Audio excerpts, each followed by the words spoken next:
त्रुटियां हो उसे क्षमा करिएगा। जो दुनिया में सुनाई दे उसे कहते हैं खामोशी, जो आंखों में दिखाई दे उसे तूफान कहते हैं, जो ये दीवार की सुराख है न साहब, चाइना अमेरिका पाकिस्तान साजिशों का हिस्सा है, मगर हम इसे अपने घर का रोशनदान कहते हैं, रोशनदान कहते हैं। आजादी का असली महत्व वही समझ सकता है जिसने कभी गुलामी की हो। हम सौभाग्यशाली है कि हमने एक स्वतंत्र भारत में जन्म लिया। यूं तो आजादी की लौ 1857 में जागी थी, जो 4 साल कर 1947 में हमारे भारत देश को आजाद कराई। प्राचीन मध्यकालीन और जर्मन भारत के कुछ कारणों से मैं आपको स्पष्ट कराना चाहूंगी कि जब हम फिरंगियों के झांसे में फंस गए थे तो कृष्ण बसंती के चोला के एक आवाज पर टोलों के टोलों बढ़ाते थे और उनके वंदे मातरम के नारों से फूटने आने वाला 5 डिग्री का तूफान ला देता था। तब लोग मर जाते थे, मिट जाते थे, भैया लोग ले लिया तो अभी अपनी देशभक्ति साबित कर रहे होते, क्योंकि ये उस दौर की देशभक्ति की कसौटी थी।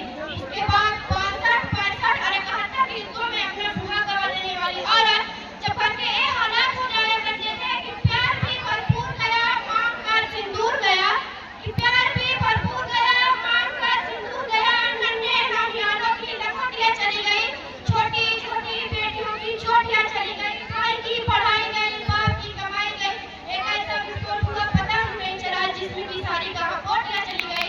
और आप कहिए तो एक आदमी हमारा हिसाब, किंतु मेरे घर की 2 रोटियां ही चली गई, मेरे घर की 2 रोटियां ही चली गई। वाह वाह क्या बात, जोरदार। वाले हालात पैदा हो जाने के बावजूद भी एक माँ अपने बेटे को सरहद पर दुश्मनों की तरह जोड़ा देने के लिए भेज दिया करती थी और उसे पत्र में लिखा कर भेजा करती थी कि अम्मा ने पत्र लिखा है बड़े ही चाव से, पुत्र मेरे न घबराना, 1 इंच भी पीछे न हटना, चाहे इंच इंच कर जाना, चाहे इंच इंच कर जाना। इस तरह पूरा परिवार रोऊंगा खड़ा हो गया होता था। तब देश मर जाने को, मिट जाने को, फांसी चढ़ जाने को कहता था, किंतु आज देश लड़ जाने, मिट जाने, फांसी चढ़ जाने को नहीं कहता, बल्कि मेरे विचारों में यदि कोई व्यक्ति अपना काम पूरी ईमानदारी, पूरी मेहनत और पूरी लगन से करे तो ही सच्चा देशभक्ति और सच्चा राष्ट्र प्रेम है। और मैं बता दूं कि हम एक ऐसे समाज में जीते हैं जहां महिला सुरक्षा के मामले में हम 4थे नंबर पर आते हैं, जहां पत्थर की मूर्तियों को लगते हैं चप्पल, वो भूखे नंगे प्यासे तड़पते सो जाते हैं लोग, भूखे नंगे प्यासे तड़पते सो जाते हैं लोग।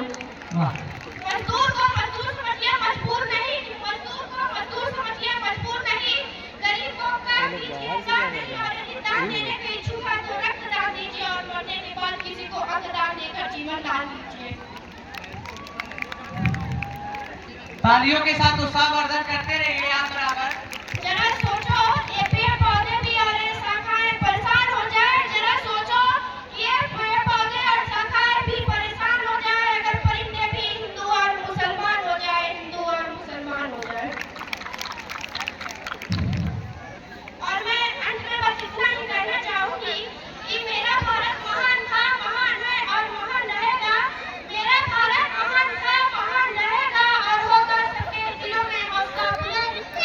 भैया कहा तू लड़का है कहा थे बाबू ना यार मजा ना आवा था। वो देखा 2-3 लड़कियों वीडियो ना बनाओ था ना बाहर। हमारा जय जय भारत।